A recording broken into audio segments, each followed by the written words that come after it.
Look at this Frau Baerbock. I mean, she's a joke. There are lots of discussions in Ukraine, inside Ukrainian forces, about getting rid of Zelensky. They'd lost 400,000 dead. I don't know how much higher you have to raise that toll in order to be horrified by it. I've had enough.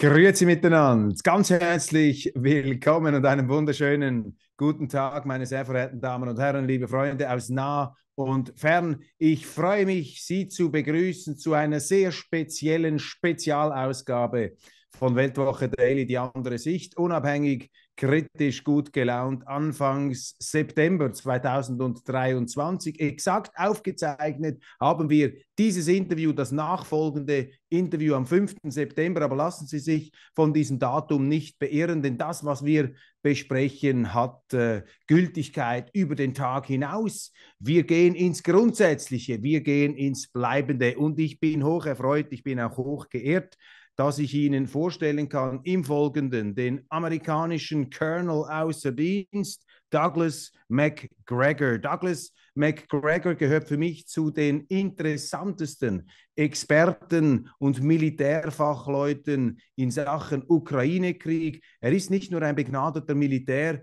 er ist auch ein geschulter Historiker. Er kennt die philosophische Literatur, die militärische Fachliteratur und er ist auch ein dekorierter Schlachtkommandant, ein Experte, insbesondere auch der Panzerwaffe. Geboren ist Douglas MacGregor am 4. Januar 1947 in Philadelphia. Er ist ein mittlerweile in den Ruhestand getretener Colonel der US Army, ein politischer Wissenschaftler, ausgebildet in West Point, mit vielen Positionen in der NATO, zuletzt auch in der Regierung Trump als Berater beschäftigt. Und vor allem auch aufgefallen und herausragend sein Beitrag im ersten Golfkrieg 1991. Damals hat er mit seiner Truppe auf sehr unkonventionelle Art und Weise ein Panzergefecht gewonnen.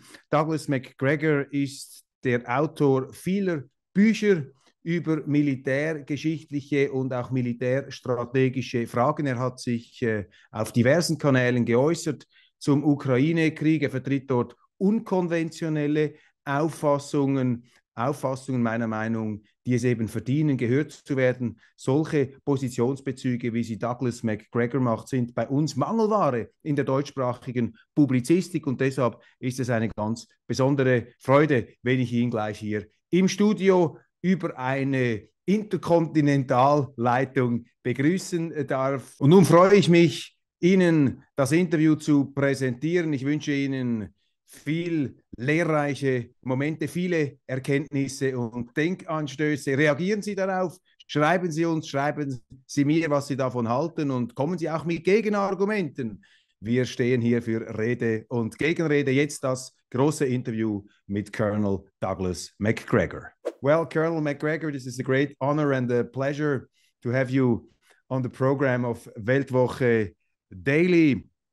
I have just introduced you in my short intro. Let's start it all off with my first question. Our media say the Ukrainian army has breached the first Russian defense line. They're writing that they're breaking through and that the Russians could get into serious troubles. This is some kind of the mainstream description of the situation. What's your assessment? What's your point on that? Are they breaking through the defense lines? No. You know, look, how many times have we heard this sort of nonsense? Months and months and months, you know. Ukraine is marching to victory. You know, the Russians are incompetent, can do nothing right. I have heard this story so many times, and they're talking about Robotina right now, which is the focus. Robotina is almost as flat and devoid of people as Kansas in the United States. Whatever was there is gone. The most recent reports suggest that the Ukrainians have managed to sneak into that area at night, but only in armored vehicles for brief periods, and then they rush out as soon as possible because they don't want to be targeted and destroyed by the massive strike assets that are being used to pulverize the entire area. So no, there's no significant advance there whatsoever. Secondly, whenever the Ukrainians have approached the first line of defense, even gotten close to it, they've tried to snap a few photos, photo operation, make it look good, show that they've done something, and then they rapidly withdraw to get out of there because they have taken so many casualties. Remember that the defensive structure is as follows. You have what we would call a security zone in the West. It ranges from 10, 15 to 25 kilometers, depending upon where you are. You have to move through that security zone to really approach the first line of defense. Just getting through that security zone has cost Ukrainians, an estimated 60,000 dead now during the so-called offensive, which has absolutely failed. In this case, they claim to have reached that first line of defense. The principal value of the first line of defense is that it prevents you from seeing the second line of defense, which means that you then become an easy target for destruction. They haven't broken through anything. They're not going to break through anything. They don't have the wherewithal or the capabilities.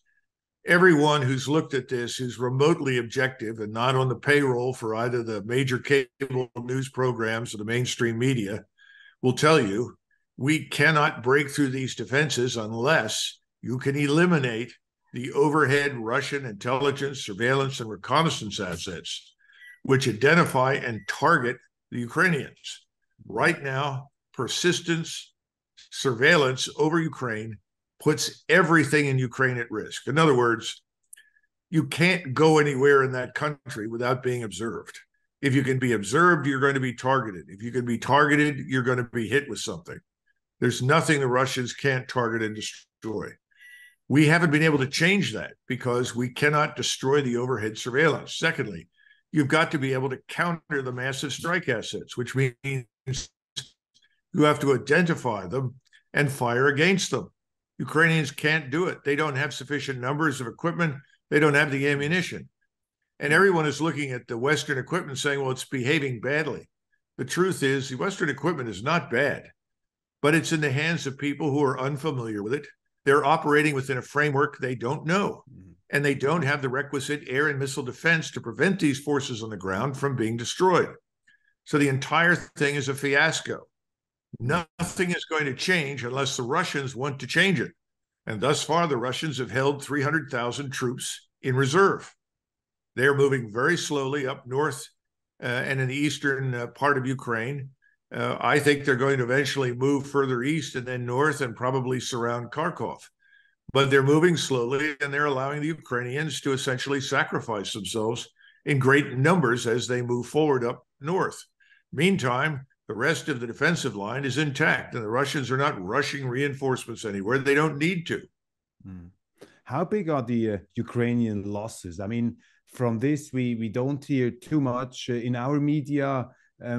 What are your numbers, and how do you make your own picture? Because it's very hard for us here in Switzerland, for example, to make our own picture. The media are always giving these victory reports, which seem to be a bit, as you described them, a bit off reality. How big are the losses of the Ukrainian forces? What do we have to calculate there? Well, a few weeks ago, based on the reports that I've been getting from Russians, Ukrainians, Poles, and some others in Eastern Europe, some Bulgarians who are in a position to observe either directly or indirectly and are able to talk to people on the ground. I've actually had people call me on cell phones from Ukrainian hospitals to tell me how desperate the situation is. I've tried to put that together along with the numbers of Ukrainian forces committed and then make an evaluation based on fresh graves that are being dug, announcements of deaths in newspapers, obituaries. And I came to the conclusion a few weeks ago that they'd lost 400,000 dead. Now, that's a lot of killed in action. It's amazing. Ukrainians have lost more people killed in action than the United States did during the entire Second World War. Let's stop and consider that for a minute. Americans have no idea what this is like. Then more recently, there were some advertisements about memorials services being held in Ukraine. And the initial advertisement said, come and remember the 400,000 who will never return. I think I sent you that. Well, not long after that came out and we had a chance to look at it, it was naturally removed. It had been a mistake. The Ukrainian national leadership got involved and said, take that down immediately, because they've been trying to disguise the losses. Now I'm being told the numbers have grown. Now, I don't know. I don't follow this every day. If you try to, you're going to end up losing your mind, because you have to sift through so many lies from the West, so much disinformation from the Ukrainians. And to be frank with you, the Russians don't say a great deal until something's almost over. So it's very hard to follow every day. I admire the people that try to do that. I tend to wait for a few weeks. And that's why I say this morning, I received information that the death toll for this so-called counteroffensive is over 60,000. If that's true, that would raise the number of 400,000 even higher. How much, I don't know. I don't know how much higher you have to raise that toll in order to be horrified by it. I've had enough. I see no point in this. The problem is, and this is very important for your listeners to understand, I think President Putin has always objected to any operation that would essentially destroy more Ukrainian lives unnecessarily. Therefore, he has been reluctant to unleash the offensive power of the Russian military establishment. He's held them back. That has conveyed the impression in the West that there must be something wrong with the Russians, because they've obviously annihilated virtually all the things that are being thrown at them. There's not much left in Ukraine. We know that press gangs are operating in Western Ukraine to try and round up anybody they can find that seems remotely capable of carrying a weapon. At the same time, they're now pressuring the Poles to let their people come into Poland and arrest vast numbers of young men from Ukraine who've escaped to Poland. That's how desperate they are. I don't see how this can go on that much longer, but unfortunately, as long as we continue to provide weapons, they will find warm bodies to put against them. I would say until there's nothing left at all. That seems to be the plan of the regime in Kiev. Have the Ukrainians still the manpower to continue, or are they using all their strategic reserves? Are they running out of personnel? What is your take there? Well, that's my point. If you go into the Carpathians, where villages are now being raided for manpower, because we see a lot of evidence that the Ukrainians have tried very hard to rely principally on people from rural areas as opposed to urban areas. And then secondly, they've tried to drain the coffers, if you will, in eastern Ukraine first before they stripped out the West. The problem is there have been millions and millions of Ukrainians that have rapidly left the country. Right now, they try to seal the borders. No one gets in and out without being thoroughly checked. No man of military age between, I would say, 16 and 60 is allowed to leave the country under any circumstances. And more recently, the Russians reported the capture of a 71-year-old Ukrainian man who was part of a tank crew that was opposing the Russians. I think they're already scraping the bottom of the barrel. They no longer have any standards. They tried to empty the prisons. They're bringing people on board, I'm told, who have mental problems, who are psychiatrically incapable. I mean, this is a tragedy beyond anything that we in the West can imagine. And naturally, I think if more people in Germany and Switzerland and Austria and other Western countries knew the truth, they would demand an end to this. But isn't it totally irresponsible for a leader of a country like President Zelensky, who is hailed like a saint, even in Switzerland, in our parliament? Isn't it totally responsible to sacrifice so many lives in a military operation, in a war, where you are saying it's absolutely impossible to win? The Russians are just too strong. Their defenses are too strong. Isn't that utterly irresponsible from a political standpoint? Well, of course, but we have experience with this. We saw Stalin throw millions and millions and millions of lives away. We know that he executed 1 million Soviet soldiers who refused to fight against the Germans. At least 15 million Soviet soldiers were killed, and another 13 to 14 million civilians died.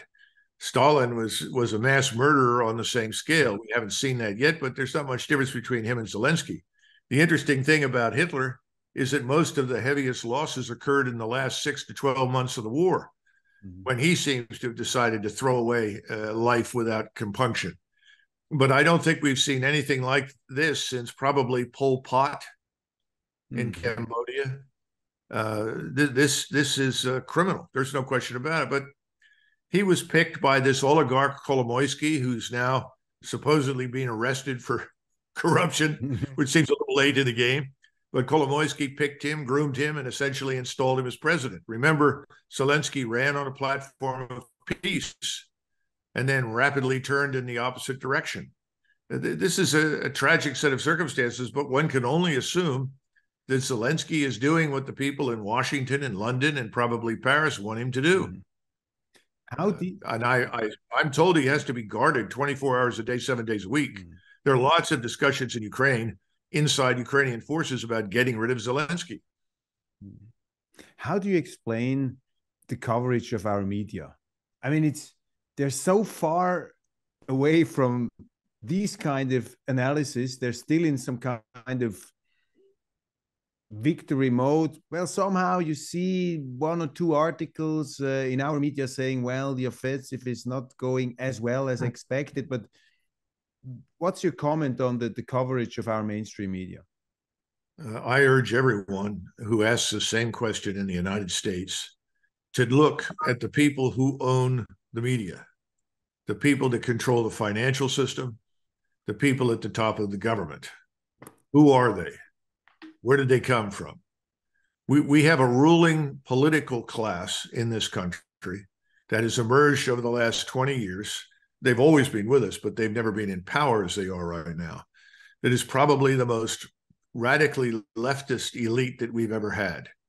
The so-called Republicans are at best controlled opposition. And those people listening to this who understand what the communist regimes were like in Eastern Europe will appreciate what that means.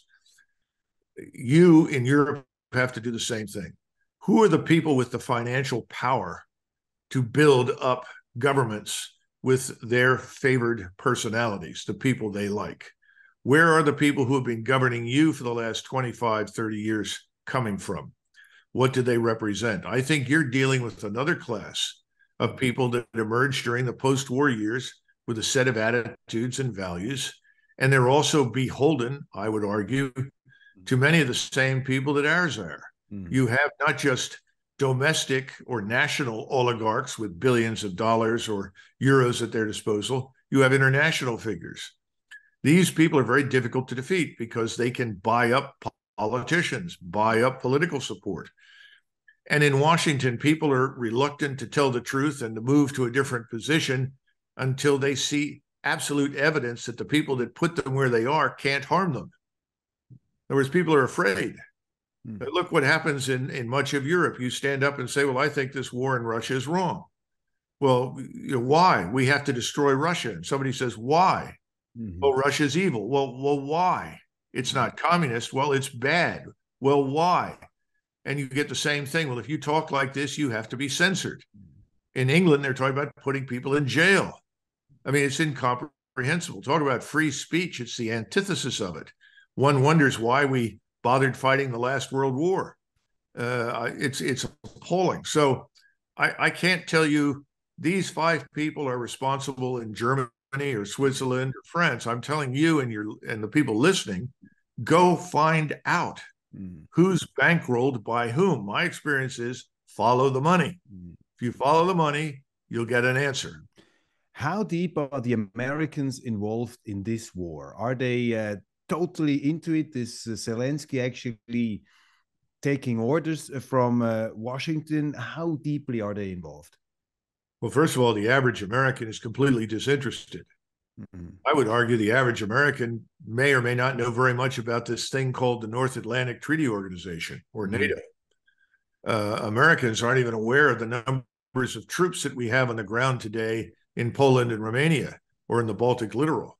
Most Americans are concerned with their lives here in the United States. So let's separate the electorate, the majority of Americans who vote, from the government. The government is completely without accountability. They have established themselves in power over the last 2.5 years. They think that they have rigged the situation such that they can stay in power in perpetuity. I don't think they're right, but I think they truly believe that they now control all the levers of power and they have all the money they need, and everyone is going to have to go along with them whether they like it or not. So my point is that Americans are very involved in government with what's happening on the ground in Ukraine. And I think there are lots of American active and former military leaders, as well as British active and former military leaders involved on the ground. And they are giving the Ukrainians advice. And I think lots of Ukrainians have begun to question the validity of that advice. And when you push these people, they say, well, they need more. Next year will be better. I guess we can't win this year now, but we can win next year. Why? What leads anybody to this conclusion? It's sort of ridiculous nonsense. It just means more death and destruction in Ukraine. The question I keep asking is, surely Europeans are closer to the reality. They feel more affected. Why aren't they rising up and demanding hard answers? Well, perhaps part of it is because they're foolish enough to believe whatever the government says. I had hoped that 50 or 60 years ago, Europeans were cured of that malady. They don't seem to be. It especially disappoints me in Germany and Austria, less in Austria, because I think Austrians are now asking many of the right questions. And by the way, I don't understand why the Swiss have put their neutrality position at such risk. I mean, this will be actually my final question. I just talked to a former NATO general who said Switzerland should stay out of NATO and should stick to neutrality. But we will get to that point at the end of our conversation. But let me ask you this about the United States, because they're absolutely crucial in this conflict. I mean, when the Americans decide it's over from the Western part. And the question we have here, also from a military perspective, do you think that the Americans will deliver these weapons? I hope I pronounced them correctly. ATACMS, we call them Marschflugkörper, cruise missiles. And the Germans are talking about those Taurus missiles. And Zelensky has promised, if I get these, I will not use them to target deep into Russia objectives. What is going to happen there? Are they delivering these weapons? Are you trusting Zelensky that he's not going to escalate the war deep into Russia? I think there is inside the current administration a split in attitude. On one hand, you have people that absolutely have thrown caution to the wind and have decided that whatever results in the destruction of Russia is a good thing, therefore give Zelensky everything. I don't think that they hold the majority opinion at this point. On the other hand, you have many people who are saying, based upon what we've seen thus far, the Ukrainians will use whatever they have to attack Moscow and other Russian cities if given the opportunity. And I think they know that. I am hopeful that cooler minds will prevail. ATACMS are essentially the same as your MLRS multiple rockets from the HIMARS, the High Mobility Rocket System, except they have a much greater range, but they're equally precise. I hope they don't, because as you move in this direction, you begin to leave the Russians with no choice but to do what? March west. And I keep warning people about this. You know, supposedly we were here involved to stop this offensive Russian nation from marching west to reconquer Eastern Europe. Well, there was no evidence for that. In fact, the Russian army was too small for the operation it was assigned to conduct. Putin didn't realize that, because he thought he was simply sending signals to the West that would result in some sort of negotiated outcome. He was wrong. He grossly misjudged the reckless hatred that exists in Washington and London, I would argue in particular, for Russia. So now he's figured it out, but he's still holding back because he doesn't want a direct confrontation with NATO. I also think that he's watching carefully the economies, in particularly in Western Europe and in the United States, and the financial system. And our financial system is very fragile right now. I don't want to get into a lengthy discussion, but many of your colleagues in the financial system are well versed in it and are watching carefully as our bond yields rise and the prices of our bonds fall, because nobody wants to buy our treasury bonds. So now you're talking about banks at home and banks in Europe and banks around the world holding trillions in US treasuries that are increasingly worth nothing because interest rates have risen. And you're holding bonds that are just an anchor. So people at some point are going to say, we've got to shed these things, get rid of them. When that begins, the United States economy, and I would argue the rest of the Western economy, is in a lot of trouble. That's the tip of the iceberg. We haven't talked about all the other things. But I think Mr. Putin, who understands economics, is watching that carefully. And so he's saying, well, if I'm smart, instead of prosecuting this offensive all the way to the Polish border, I can wait for things to fall apart in Europe. If we have a cold winter, you know better than I do what the consequences could be in Central and Northern Europe. So I think these things are on his mind. But we don't seem to understand that if we press ahead and keep escalating, that at some point the Russians will say that's enough. We have no choice. And remember, this is existential for Russia. Ukraine is to Russia what Mexico is to us. What would we tolerate in Mexico? Would we tolerate Russian and Chinese influence building up Mexican forces to attack us? Would we tolerate their missile batteries capable of striking targets in the United States? Of course not. I can tell you the American people would go crazy. We'd flatten Mexico in a few hours without hesitation. Well, the Russians have been far, far more restrained than we would be, but that doesn't have to last. I think it's a great mistake to continue to pretend that Russia can't do these things. They absolutely can. How close are we to a nuclear confrontation? Russia and China have both essentially adopted a no first use position. The Russians will not initiate the use of any nuclear weapon unless they are struck first. And I take them seriously. I think the Russians and the Russian population have a far more realistic view of just how destructive those weapons are than we do at the moment. I think for some reason people in Washington dismiss such a possibility. We have bullied so many countries for so long through our financial system, militarily, through our interventions. We don't seem to understand the dangers of confronting a major power that can fight back. After all, what have we been fighting for the last 20 plus years? People with AK-47s, command detonated mines in sandals and bed sheets. We haven't fought any opposing armies or opposing air forces. None of our opponents have had any air or missile defense. We're confronted with something very different right now. We don't seem to understand that. We need to wake up and wake up quickly and stop pretending that we have an upper hand in this. We do not. And again, it's back to the Mexico analogy. What chance would the Russians and the Chinese have against us in Mexico? None. And what do we realistically have against them in Ukraine? None. You don't fight your enemy on the enemy's doorstep. That's stupid. And we continue to do this. I stressed in my introduction that you are not only a scholar. I mean, you have studied also military history. You have a great experience as a scholar, but also as a combat officer. So you're not just, you had the experience in real combat in the first Gulf War. And as I read, with unconventional warfare, you have been very successful there. I mean, the question that comes up is what happens if Ukraine really loses? I mean, if the army is on its knees, Zelensky is at the end of everything, will NATO, will the Americans accept Ukrainian defeat? Or do you see a scenario where NATO will then move in, or NATO states like Poland that they will not accept Ukrainian defeat? Well, if you look at the polls that are underway in Europe right now, particularly in Poland, the Polish electorate's opinion has changed dramatically over the last few months.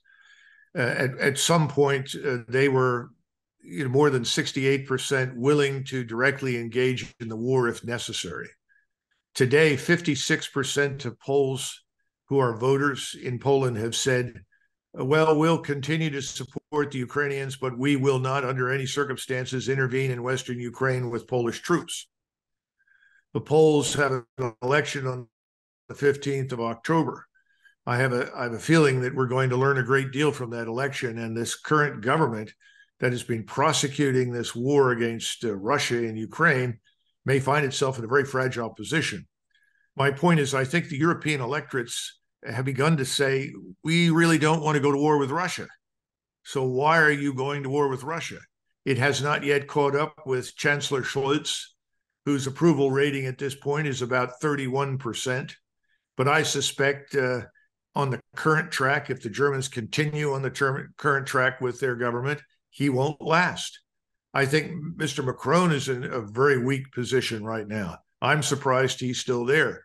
And that has to do with more than just the Russia issue, but with domestic problems. And I think the domestic problems in all the West European countries are going to grow worse as a result of the economy and the oil and gas problem, the energy problem. So my view is, I think the Europeans, if they elect the right people and put them in power, can end this thing.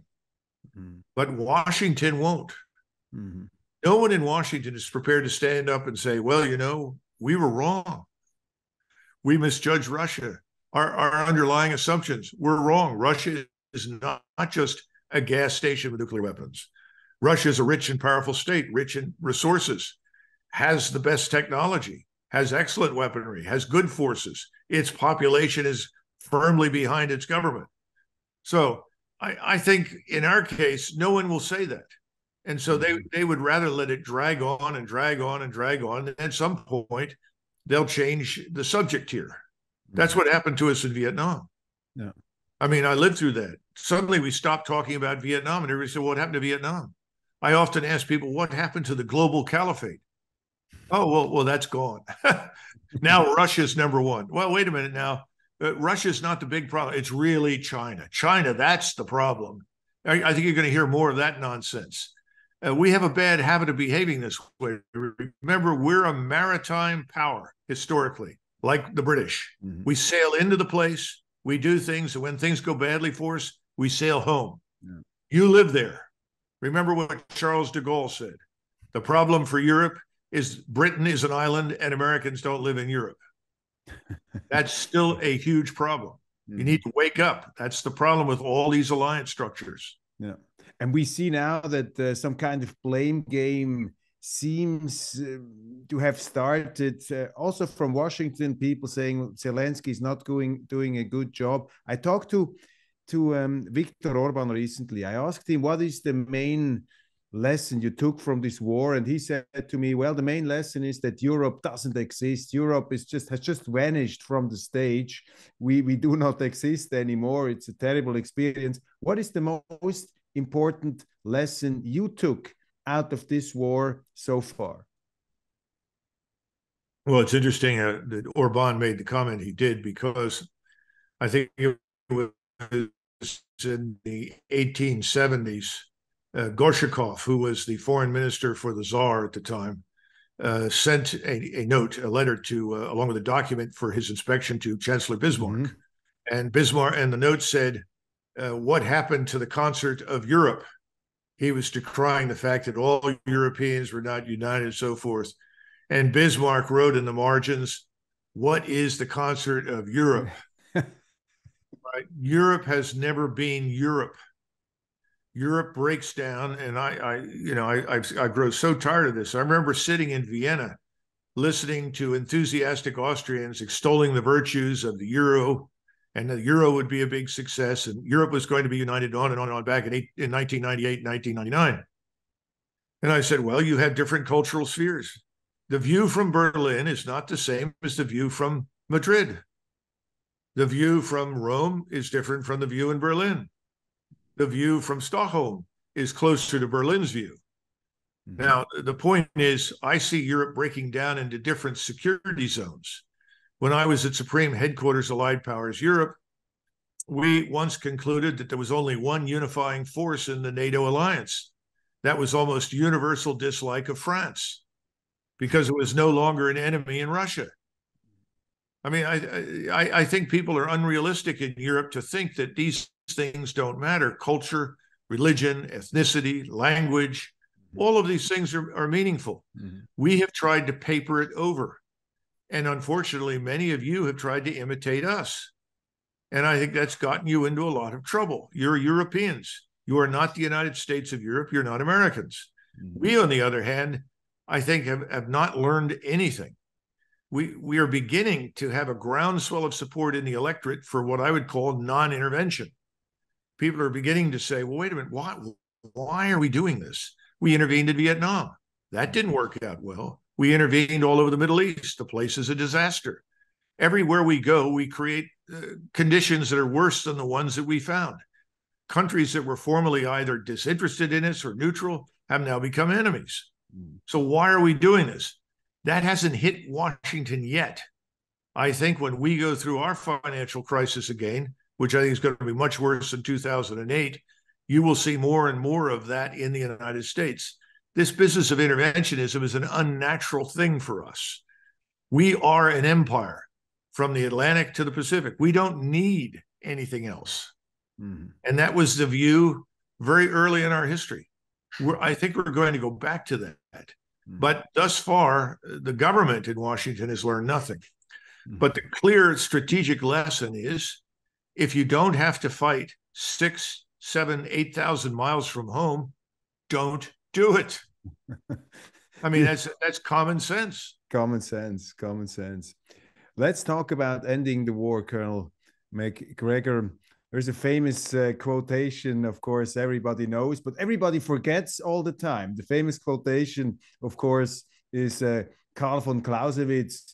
War is the continuation of politics by other means, meaning that every war has a political root cause which has to be addressed when you want to end the war. So what is, according to you, the crucial political root cause of this war we have to keep in mind in order to end this war and to find a peace with stability?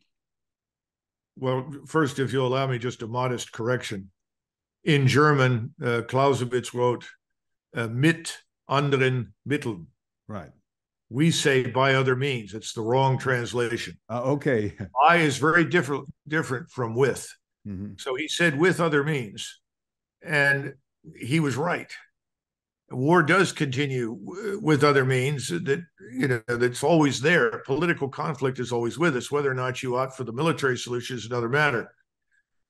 We are not going to solve or resolve the conflict between ourselves and Russia quickly. We have lost a lot of trust, confidence, and credibility in Moscow.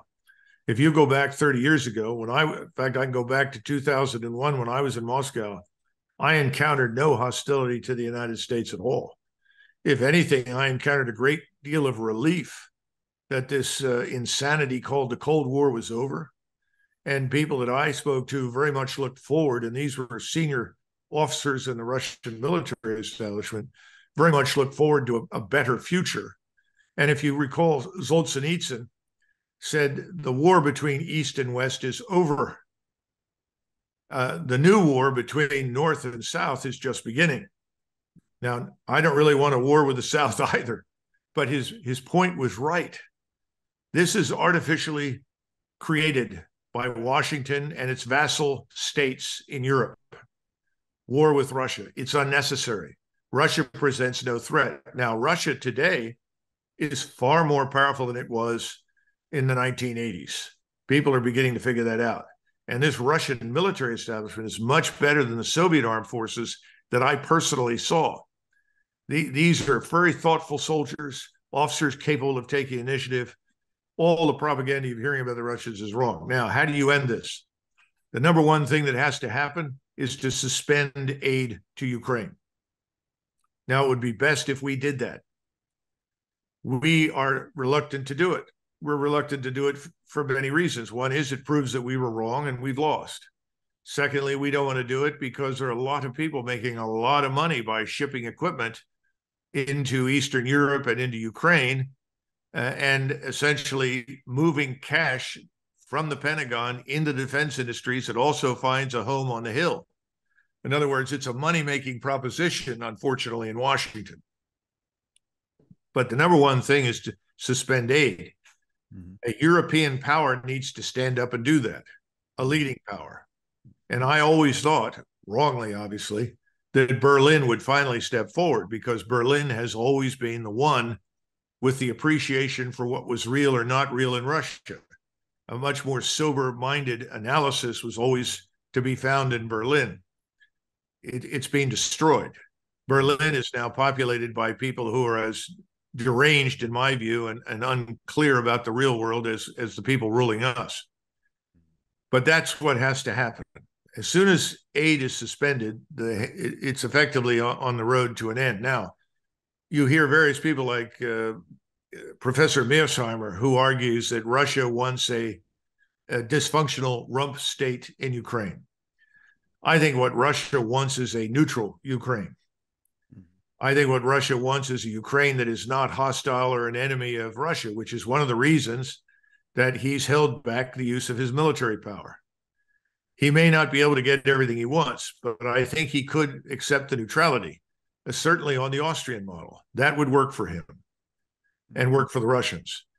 But again, that's something Europeans have to stand up and embrace and agree to negotiate. I just don't see Washington doing it. Now, it is possible, as I said earlier, that our own financial position has become so weak that our economy, which is already in recession, though no one in Washington wants to admit it, and could be in far more serious trouble next year, may suddenly say, well, that's it. We can't focus anymore. We have other things to do. Because at the end of the day, and this is what Europeans need to understand, there is nothing more important beyond our borders than what happens inside our borders. And if any American is asked to make a choice, do we control the border that Ukraine has with Russia, or do we control our own border? Everyone unanimously says we need to control our own borders. And most people are beginning to think we need to get the military, our own armed forces, back on our borders, which is where they were for over 100 years until 1948. I think we're headed that way, in which case the United States has no role whatsoever in ending the conflict other than to walk away. It will be left to Europeans to sit with the Russians. Then the question is, will the Russians listen? Depends on who shows up and what is said. We have never treated the Russian proposals seriously. We could have easily. We haven't. We didn't even consider them. Putin is arguing he tried everything to prevent this war. And when I talk to my friends in Berlin, the media managers and the editors and politicians, they say, well, this is just Russian propaganda. We have to stop evil Putin. He's standing for autocracy. He's building up this autocratic state, putting opposition people into prison. We have to stop this guy. We have to make an example. We cannot let the Ukraine down. How would you argue with these people? I mean, they are very strong in the public sphere, especially in Germany. Ab und zu mal habe ich den Eindruck, dass die Regierung in Berlin geistig abgetreten ist. I just don't get it. And I think, you know, this is where people have to stand up and question their own government. So you say people should go on the street and do it like in the Vietnam War and say, we've had it, that's enough, we want another direction. Yeah, I think they have to go to the ballot box too. And I think they have to demand new leadership. And I think new leadership is there. Whether you like Wagenknecht or not, and she's obviously too far to the left for me, she's essentially right on foreign policy. If you listen to the leadership of the AfD, they are right on foreign policy. The German government has made so many terrible mistakes that have done such harm to the country, it's hard to begin to know where to start. And all of this is coming to what I think is a very dangerous situation. Not only do you have the problem with all of these unwanted so-called migrants, I mean, any country at some point is overwhelmed and sees its own culture, its own way of life, its laws at risk. The Germans are no exception. You add to that the destruction of the energy sector in Germany. I mean, why would you just suddenly halt all your nuclear reactors until you had a viable alternative? In other words, all these decisions were made in some sort of fantasy bubble instead of looking at what was realistic. Why would you want to deindustrialize Germany? And they do not want, and they do not want to investigate the Nord Stream blow up. They're saying if we publish the results, this would cause political uproar. So let's not talk about it. I mean, this is really a strange thing. Nobody understands this outside of Germany. Even within Germany, many people do not understand that. Well, I think first of all, I have not seen any of the classified information that would confirm or deny what Seymour Hersh wrote. I think Seymour Hersh is correct. I can't prove it, but I know him. He has a solid track record. And I think the German people should ask the question, why would our ally, the United States, be involved in such a terrible thing? Why would they take such action against us? It's insane. Makes no sense. Do you think that the American government, I mean, this government, I mean, there are so many Americans, and there is also, I mean, you have worked for an American president who probably would have taken a totally different course in this situation. But do you think, is there a political agenda in the United States, in some parts of the establishment, that they said, we don't want Germany and Russia to cooperate, the German know-how and the Russian resources? This will cause, this is not in the interest of the United States when Russia and Germany, Russia and Europe collaborate in that way. Therefore, we have to destroy, to blow up these pipelines. So they want to separate, divide et impera. They want to separate Europe and Russia. Is this do you see a political agenda, or is this a conspiracy theory? No, I think there are many people that share that view. And I've spoken many times in many forums and tried to point out that certainly for over 300 years, close cooperation on the economic level and between elite classes, between the German-speaking countries and Russia, was ultimately a positive thing for Europe because it promoted stability and peace and prosperity. Now, the Poles obviously don't agree with that, but the Poles are not very objective about their own history. And when they go back to look at the partitions between Austria, Prussia, and Russia, they fail to acknowledge one simple truth, and that is that Poland was proving ungovernable. And the various powers at the time, however greedy for land they may have been, were very worried that Poland could be a catalyst for war between them. Incidentally, that's exactly what happened in World War II. So if you look at World War I, for instance, I know of very few Germans of any stature, and for that matter, of very few Russians at the time of any stature, who did not conclude that the war between them was a disaster and should be avoided at all costs. That's one of the reasons that the Germans celebrated the Hitler-Stalin Pact, not because they loved communism, but they saw a war there as a catastrophe for themselves and Europe. Now, that's a different world. World War II is unique in the history of Europe. I don't think that you can point to World War II as something that tells us about the future, but I think you can go back to the world that existed before Hitler and Stalin, and I think you can see something very positive there. I think the Germans need to reflect on that. We aren't going to reflect on anything.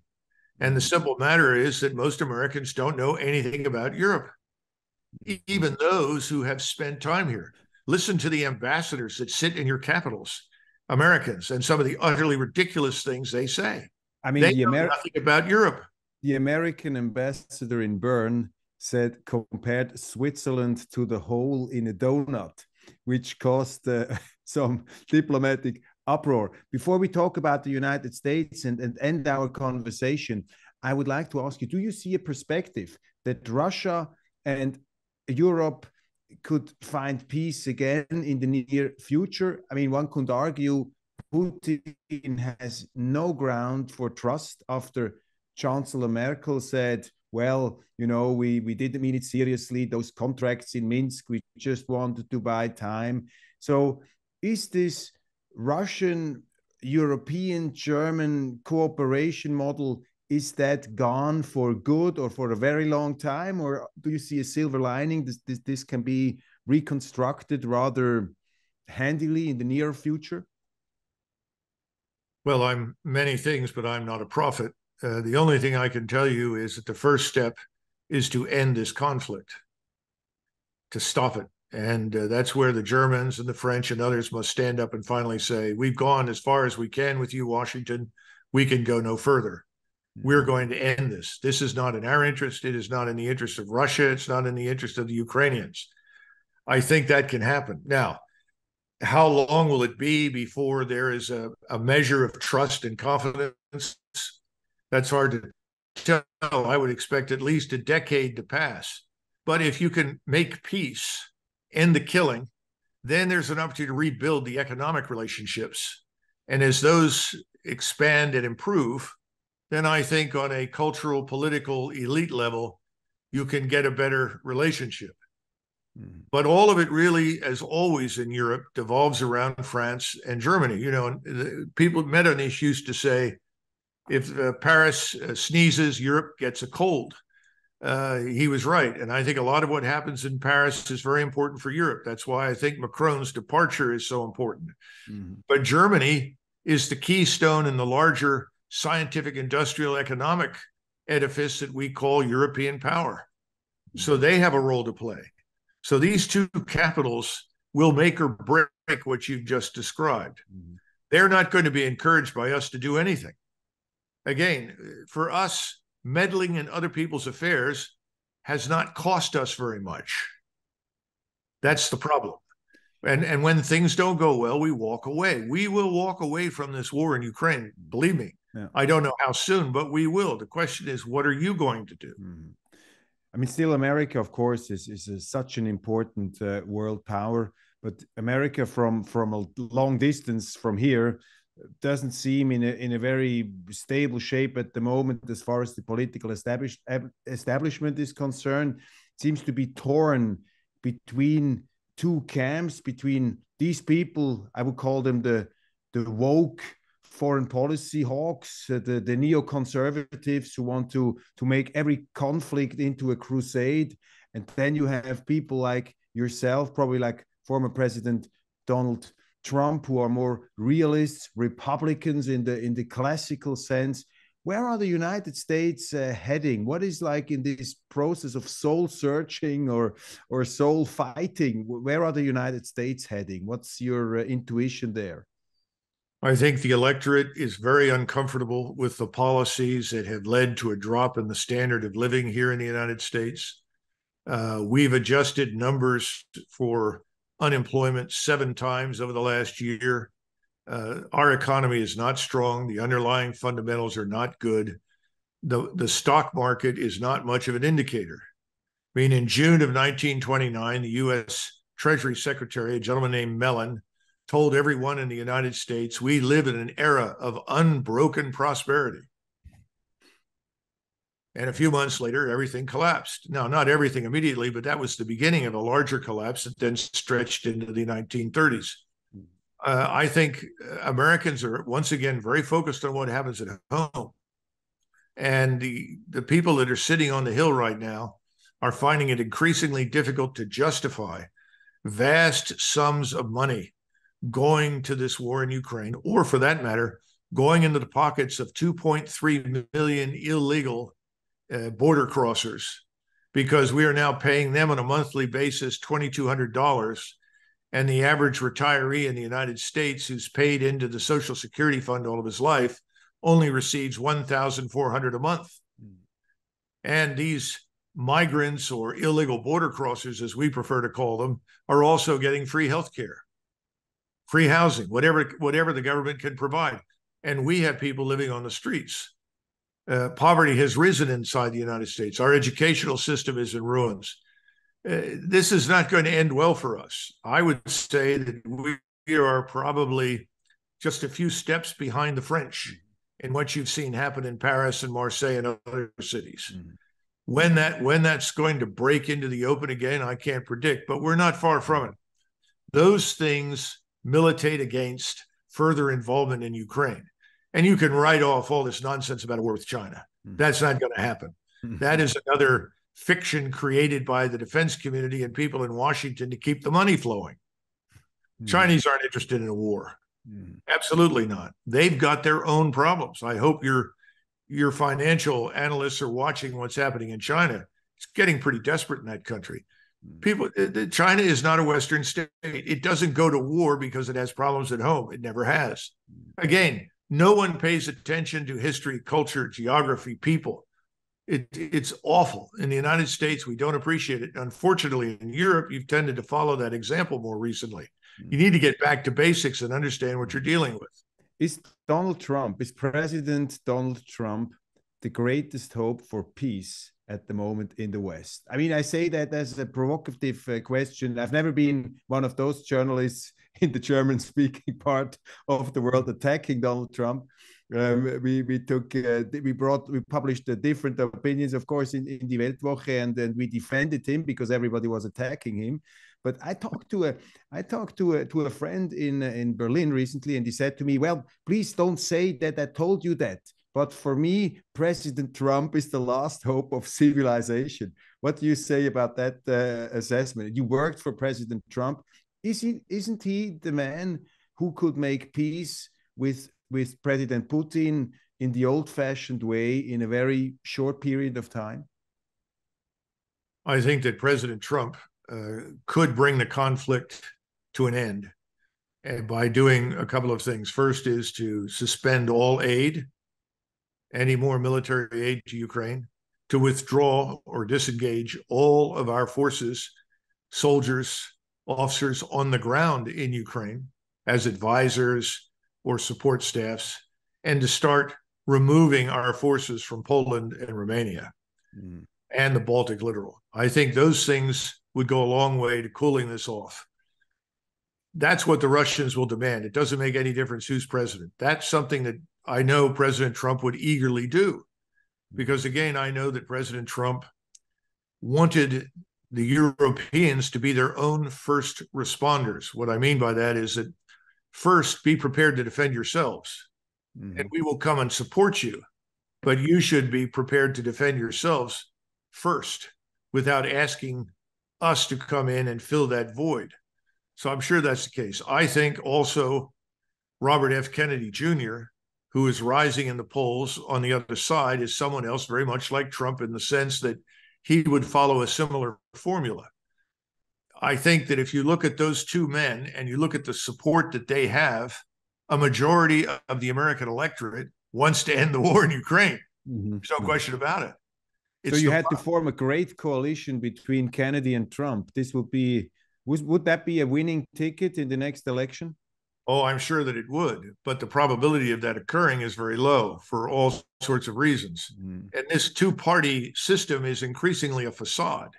That's why we regard the two-party system as the uniparty, because the Democrats and Republicans, regardless of whatever they profess, are all on board with the same basic things. They refuse to defend our borders. They refuse to close the border. They think that they're benefiting from millions of people coming into the country that we can't employ, about whom we know nothing. They are convinced that we're benefiting from the disaster in Ukraine.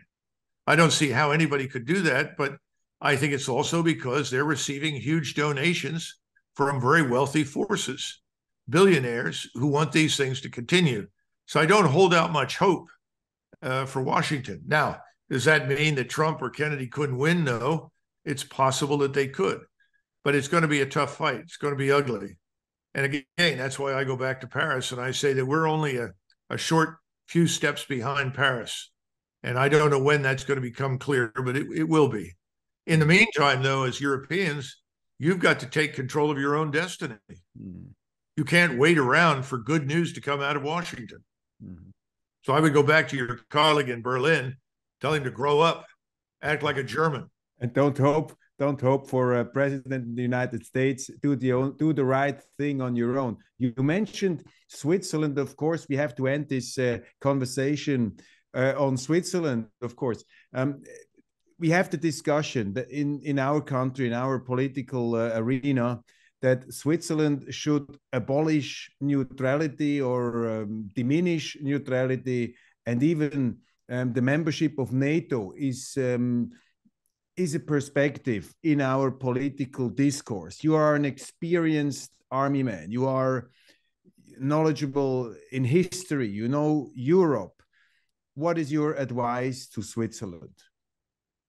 The first question I would ask is, has neutrality work so badly and prove to be so harmful that it should be abandoned at this point in the history of Switzerland? I think the answers to those two questions are no and no. So that's perfectly obvious. Then there's another part that the Swiss need to consider. Many of us at the beginning of this crisis were immediately pointing to Switzerland, Austria, and Finland, and potentially India, as nations that could provide forces that could go in and set up a disengagement zone, a neutral zone, if you will, between Ukrainians and Russians while negotiations were conducted. Switzerland has always been viewed as the critical player in resolving conflicts and crises. Its neutrality has been a blessing because people could go there who otherwise refused to speak to each other and talk. Why is it good for Switzerland to abandon that? And how is that in the interest of Western civilization at this point? I don't think it is. There's one other thing I want to say that I hope Europeans will think about. There are two great poles of civilization right now. One is Europe and the United States, that we collectively refer to as the West. And certainly the European part of Russia falls into that group, if for no other reason geographically. Then you have another pole. That pole is Northeast Asia, China, Korea, Japan. All of the nations in those two camps are responsible for probably 85% of global gross national product. They're responsible for the scientific and industrial advances of the last several hundred years. War between those states, those groups, must not occur because they could also destroy themselves and ultimately the planet, but that would leave the rest of the planet in a dark age. People need to begin to think in those terms and get out of this very parochial view that talks about a little conflict here or there between this and that country. It's much more important to the world now. And again, that's where Switzerland can play a role, by reminding everybody of that fact. So I would stick with neutrality. Is NATO today dysfunctional or no clear mission? What's the problem with NATO? What should be addressed there? What's your opinion there with NATO? NATO, as originally devised, was purely defensive. And it had no aspirations to global power or influence in the hands of these globalist neocon elites that now dominate the West. There has been a continuous effort to expand NATO for use elsewhere.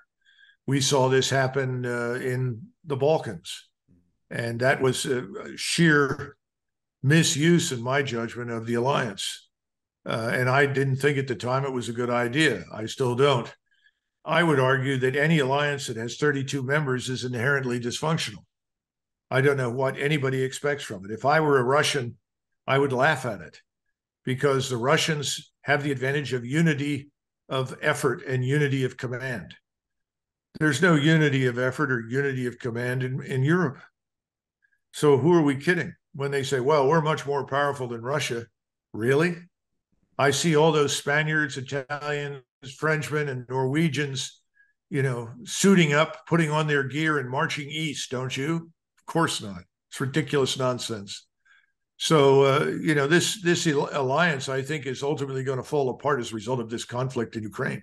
Because, again, somebody's got to stand up in Europe and say, wait a minute, we didn't want this. We didn't ask for this. And how does this help us? As soon as you start asking those questions, they lead to answers that are unambiguous. So I think NATO it'll die one of two ways: with a simple whimper. It'll just be a group of empty buildings in Brussels somewhere, or it'll go out with a bang. People will stand up and say, we've had it with you, and walk away. I think the EU is on a similar track. And if you allow, as a military historian, how do you assess Putin as a warlord? Do you think he does a good job as a leader, as a military leader, and his operations? What do you say there from your expertise? It's hard to tell yet. I think he has been, in my judgment, overly cautious, too deliberate. I think many of his senior officers feel that way. I think there is a worry in the senior ranks of the Russian military that if this drags on too long, there will be a tendency in the West to intervene. and on the wrong grounds. Well, what's wrong with the Russians? Why haven't they moved? They're weak. They can't do it. No, that's not true. It's Putin. Now, again, he's betting, I think, on what we discussed during the interview, that the economy will work to his advantage, the financial markets. He could be right. Mm-hmm. So until this resolves itself, we won't have an answer to your question. Mm-hmm. So I just can't evaluate it. I am worried, though, that if you don't act quickly to end it at some point, mm-hmm. you're in trouble, and he's in trouble. His country is. Mm-hmm. So I think there has to be an end to this, but you can't end it at the negotiation table. Mm-hmm. If you march to the Dnieper River and send your tank columns into Kiev, then you have a shot at ending it. Mm-hmm. But if he sits where he is, I don't know. Mm-hmm. Mm-hmm. What do you think? I was in Moscow a few weeks ago, 2 months ago. I was doing some interviews, and it's like during the Iraq War, I went to Washington. I was talking to the neocons, and now I go in the other direction in this war. And it's the people I talked to, they were like intellectuals, even some media people, even this guy Solovyov, the devil himself. I talked to him, and to Alexander Dugin, so more of the conservative, on the conservative side. It's exactly what you are describing. I mean, they're saying Putin, he has been a man of the West. I mean, he's from St. Petersburg. He was always full of hope and expectation. He has been deeply, he's now bitter, and he thinks they let him down. And they say, well, Putin was too naive for too long time, and Putin was not the strong guy. He should have intervened earlier. He should have marched through in 2015 when the Ukrainian forces were on their knees. So he did many mistakes. And in these quarters, they are rather critical, and they say it takes too much time, exactly as you said before.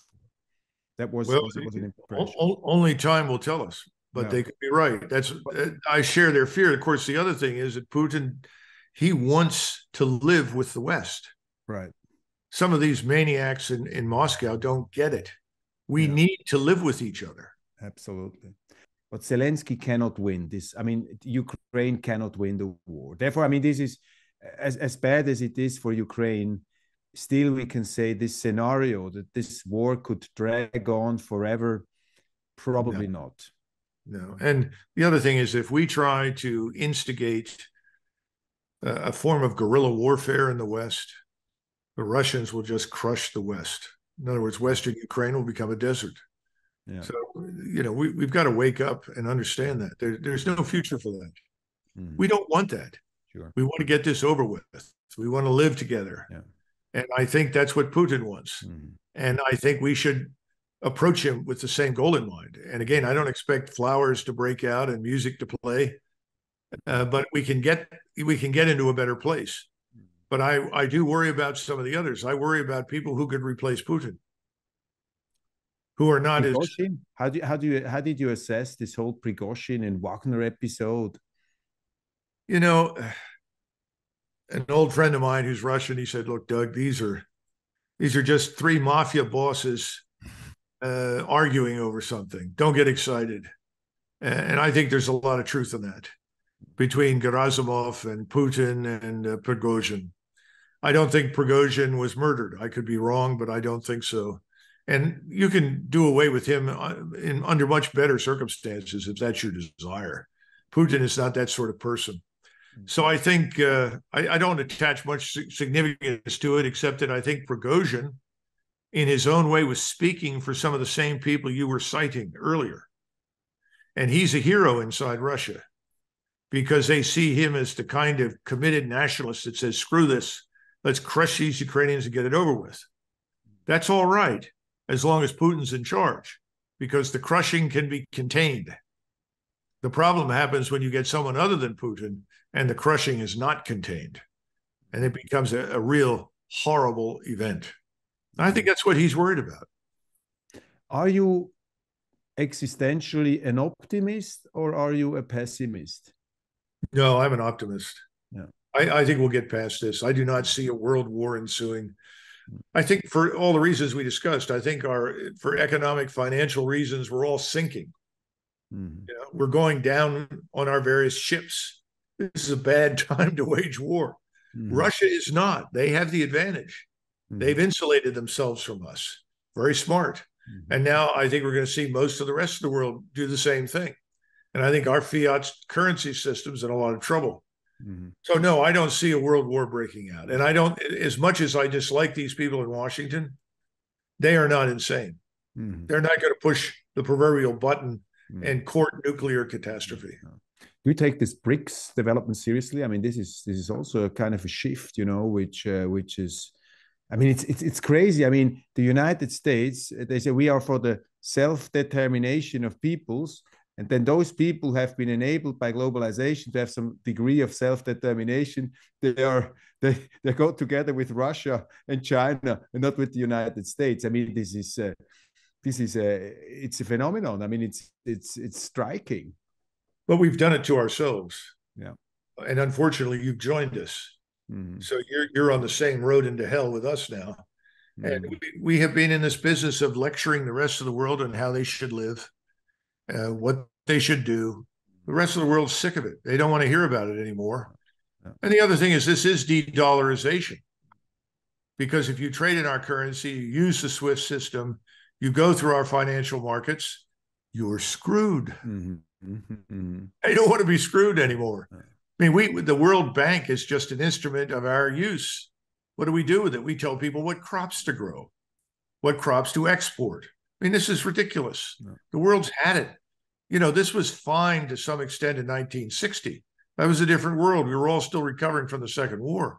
All of this should have gone away in 1992. Mm-hmm.